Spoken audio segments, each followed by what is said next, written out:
Hi, and welcome to LinkedIn for Entrepreneurs. I'm your host, Julia Zata, a LinkedIn strategist and ghostwriter, and lover of all things practical when it comes to visibility strategies. This podcast is for service-based business owners who want to build their brand on LinkedIn, attract new clients, collaborators, and speaking engagements without overthinking every post or sounding like a corporate robot. And yes, we're going to keep it actionable and fun. Let's dive in.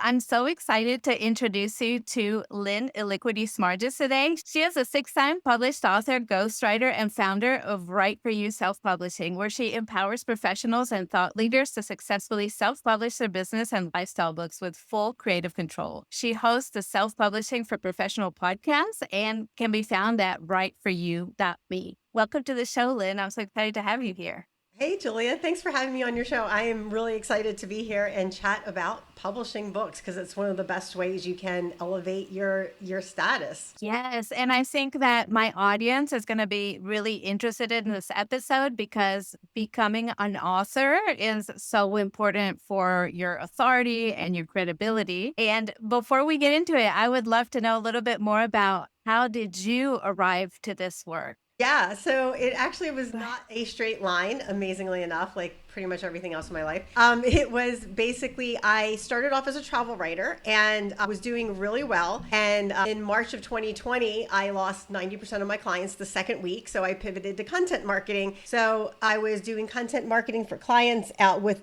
different things like blogs, newsletters, things like that. And some of my clients started asking me, hey, since you're writing my content, can you write my book? And I was like, sure. So I started writing books, then dove in and learned a whole bunch about self-publishing, what to do, what not to do, like the things out there that people believe are true are not true, and like just a lot of the common mistakes people make when they self-publish their book. And so since I've self-published my book 6 times and I've talked to some other authors, I know what to do, what not to do. But that's basically how I got into ghostwriting and editing. That's incredible. 6 books is a lot. Congratulations on that endeavor. It's a lot of work. It is. In the publishing industry, it says when you're done writing, you get to the hard part, which is the marketing, which nobody wants to do. Yes, that's for sure. I'm curious to know, from your perspective and from your knowledge, why should entrepreneurs publish a book? Why should they even consider putting in the effort? I'll give you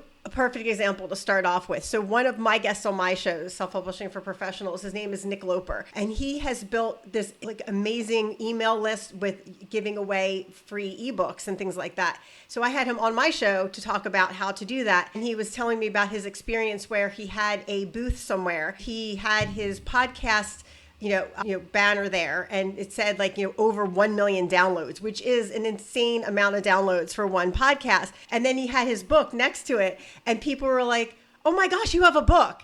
And it's like they completely just blanked the 1 million downloads for but he's like, yeah, but it took me way longer to get these 1 million downloads for the podcast. So that just goes to show, Julie, the elevation a book gives you as an authority. Like when people see you have a book, they're impressed. Like my first book I wrote and self-published was called The Guide to Traveling Gluten-Free. And so I always bring a couple copies with me when I'm out traveling, especially if I'm flying. And one time I was on a flight and I was all the way in the back. And sometimes I like being in the back because it's quiet in the airplane. Anyway, so this flight attendant sat next to me. I started chatting with her and she's like, oh, I have a flight attendant friend that's gluten-free. I was like, oh my gosh, would she like a copy of my book? And I whipped it out of my backpack and she's like, you wrote this? And so she was super impressed. And then the rest of the flight, Julia, I got the best service. She gave me free headphones, extra snacks, like the whole 9 yards. So and I signed it for her and everything. So it's really, that's the kind of the fun part of being an author is just the notoriety you get from writing a book. Yeah, I can see that. And from the consumer end, as a consumer, owning a book is low cost. Few books cost over $20, really. And then I can own it. It's mine. I can refer to it again and again. It's tangible. Whereas, like the example of the podcast from before, it's not the same. It's ongoing. It can be tiresome. Whereas a book, it has a beginning, a middle, and an end. It's structured, and it's going to teach me something valuable. So yeah. Yeah. And one of the really great things about having a book for your personal brand, your business brand, whatever it is it's like you said, it's a really easy way for someone to get introduced to what you do, your framework, your process, whatever it is. And it is a low cost entry, right? Like they don't have to spend thousands of dollars on a consult to find out, if you're a good fit. So if someone calls you and they've already read your book, right, that's a warm lead. So that's really, really valuable when you have your own business as an entrepreneur. Okay, and so let's imagine that our audience are thinking, okay, well, that sounds interesting. I am considering now writing a book. Where should I even start? Because it sounds like a whole bunch of work and you don't want to put in the effort and then realize you've done it wrong. So, what would you recommend, like the very, very first starting points? So the first thing I always recommend to people is figure out what topic you want to talk about, right? It can't just be business. It has to be something really niche. Like, for example, my first book, The Guide to Traveling Gluten-Free, put out my podcast first called Travel Gluten-Free. And I was on this, like, how to write a blog. And this was years, like 10 years ago. And everybody on the blog, Facebook group was like, that's too niche. That's too niche. Well, when I put out the podcast, I was literally the only podcaster that talked about traveling gluten-free. There was lots of other travel podcasts. There was other gluten-free podcasts. I was the only one doing in that space. So the first thing you need to figure out when you're writing a book is what niche you want to talk about, because most likely there's going to be other people who have already talked about that in the book space, right? So what I always recommend people to do is write down some topics that you want to talk about, especially if you have like a framework or a process that you do with your clients, and then go on Amazon and find out who writes something similar, and then like maybe buy their book and read it, because you can still write in the same niche because it's your perspective, it's your framework, it's yours. So you're going to be doing it differently than other people writing it. So don't worry about, oh, has someone written this book before? Now, you don't want to write the same exact thing someone else wrote. You want to make sure yours is a little bit different, and it's going to have to be in your voice, your style, and your process. So that's where I recommend everybody to start. Now, once you have the idea, don't worry about the title. One of the things, Julia, people get caught up on a lot is, gosh, what am I going to title your book? You actually don't need your title until almost the very end. Like when you finish draft and you're going through the process of getting it professionally edited, then you want to start really nailing down a title, because you need a title for your format and your book cover. You absolutely need a title for that, and a subtitle. So look what's out there. I always take screenshots of like my clients' competitive books and put them in a folder for them and say, these are your competitors, like check these out. And for my books too, I do the same thing. Like I go online, I just take screenshots, figure out what's out there, who's writing what, like what titles do they have, what niches are they talking about. And then from there, you need to make an outline. I never recommend somebody do what's called a pantser writing, which means you just sit down and start writing, because you can do that. But the one thing I have found over and over again is that people who just sit down and start to write with a topic, that's really inefficient, because you don't know what you're going to write about in your book. I mean, you do generally, but you don't know the outline. And the outline is really important, because the outline gives you a guide to what to write. And so if you just sit down and start writing, you're going to write a lot of content that you may not use.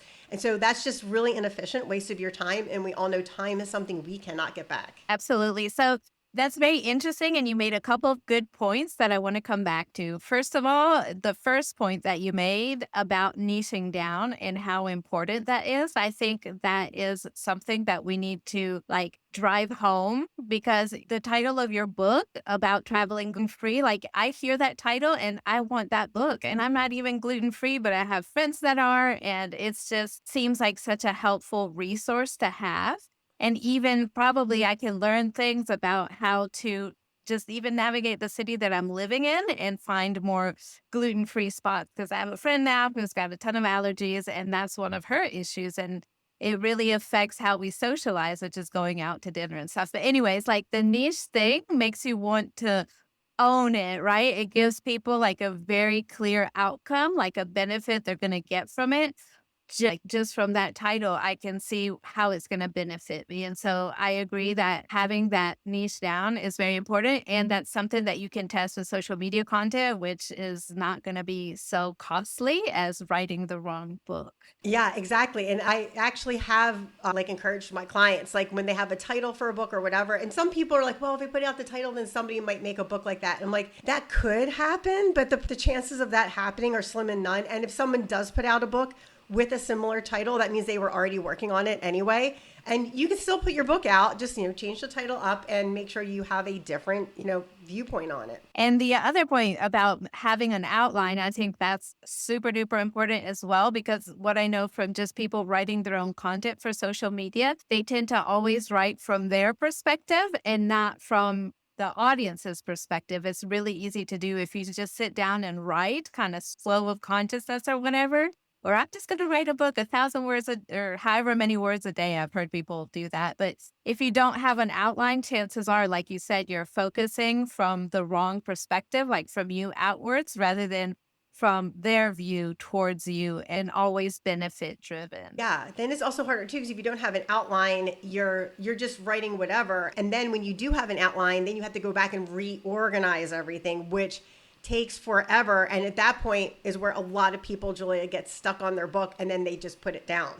And so I have an outline, so you have a guide, right? It's like you wouldn't drive somewhere you didn't know if you didn't have a map. Why would you write a book without an outline? Yeah. Especially because it sounds like I've never written a book, so I don't know, but it just sounds like so much work. Why would you make it even harder for yourself? Exactly. Good point. I've never actually said that, but that is actually, you've hit the nail on the head. Yeah, it is a lot of work. It's definitely really rewarding. When I published my first book, I held it in my hands and cried because it was like, yay, I did this. It was super exciting. I don't cry anymore because now I published 6 books. But it's still super rewarding when I get that first author copy. I still get like chills and goosebumps when I get it.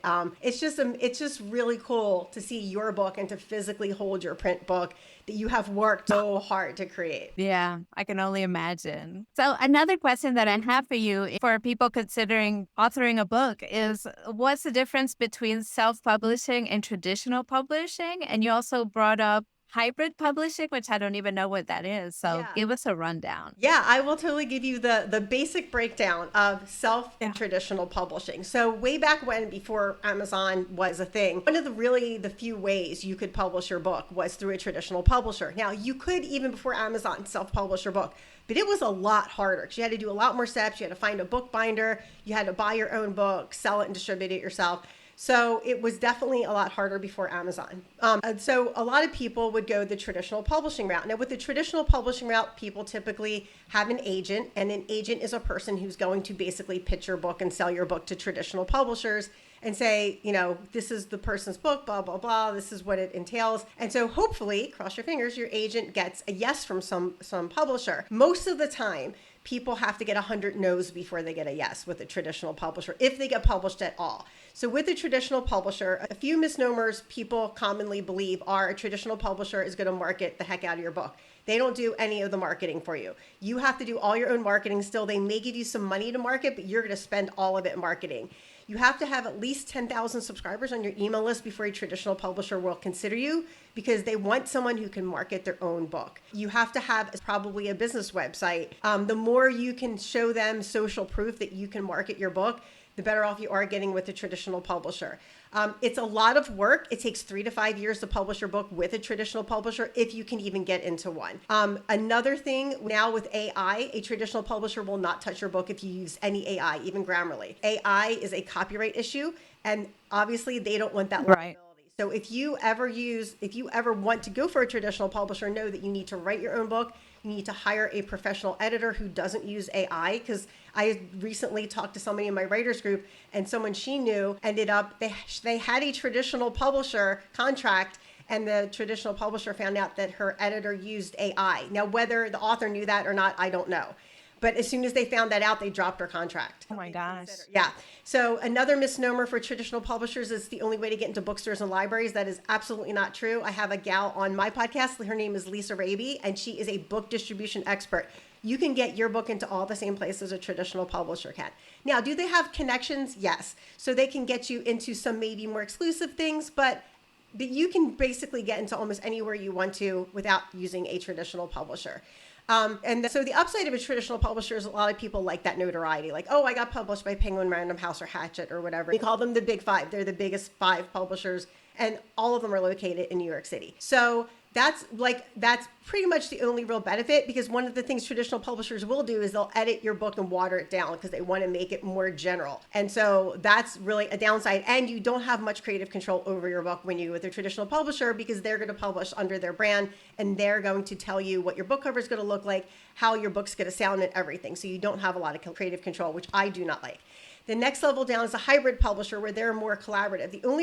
The one problem I've seen with hybrid, actually, there's a few. One is I have someone in my school community publishing for leaders. She went with a hybrid publisher. They stole her copyright. They took her Amazon account. She has not seen any money from any sales of her books. And then they went out of business. Another hybrid publisher I was working with, they always look for the lowest bidder to edit. It's like, okay, it's not cool because if you're bringing in this person and you're saying, we want to publish your book, you shouldn't be looking for the lowest bidder for editing because you're not going to get a quality editor. So there's a lot of really like weird things that can go on with a publisher. So I always tell people, take your contract to a literary agent, a literary lawyer, or a lawyer in general, because a lot of times these contracts are like they try to take away your audio rights. That one person I talked to, they took away his international rights and they distributed his book internationally, and that made more money than his American-based book. Yeah, like I could go on, Julia, and tell you literally stories for an entire 24 hours about all of the Oh my goodness. I've heard from publishing. Now, self-publishing, yes, you have to do all the work yourself, but you have complete creative control. No one's going to take over your Amazon account. You have control over what your cover looks like, what you sound like in your book. One girl I talked to, she said she got her book back from an editor from a publishing company she was going with, and she cried because she said it didn't even sound like me anymore. It sounds like somebody else. I love self-publishing because you have complete creative control over what you want to do, when you want to publish it. That was another issue with one of my friends, Dave Jackson, who's really big in podcasting, is he had a publisher come to him and say, we want to publish your book. You need to write it in 6 months. He said, okay, he wrote it in 6 months. It took them a year and a half to edit his book. That's like ridiculous. It should not take anybody a year and a half to edit your book.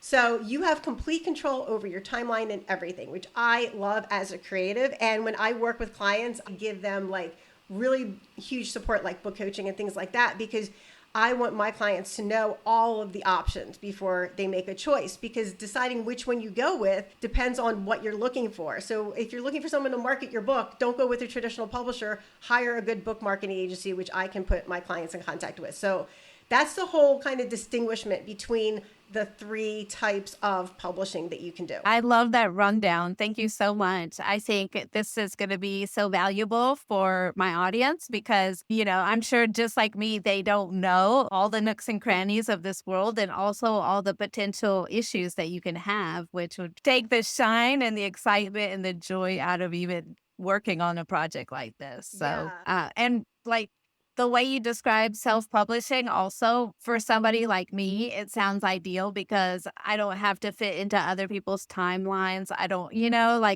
like you said, I have full control, which means also control of my time, control of like the narratives, the goals, the marketing. Like that to me sounds more like freedom, especially on a first book. I think that maybe if you publish your first book and then you're like, okay, now I've learned a lot because you're inevitably going to learn a lot from the experience. After that, you might want to say, okay, well, how about like going for traditional publisher? Let's see, That's a recommendation I do for all my clients, Julia. I always tell them self-publish your first book so you know what's going on, right? So that if someone tries to swindle you or take you for a ride, you'll be able to more likely recognize it. Now, will you recognize it every time? Maybe not. But like if you self-publish your book and go through all the steps, if someone's trying to pull the blanket over your face. Right. That's so wonderful and so helpful. And so I would love to give my audience where they can find you. First of all, your amazing podcast where they can learn more from you, self-publishing for professionals. The next place is your school community, which I've joined already. So highly recommended. It's free. And you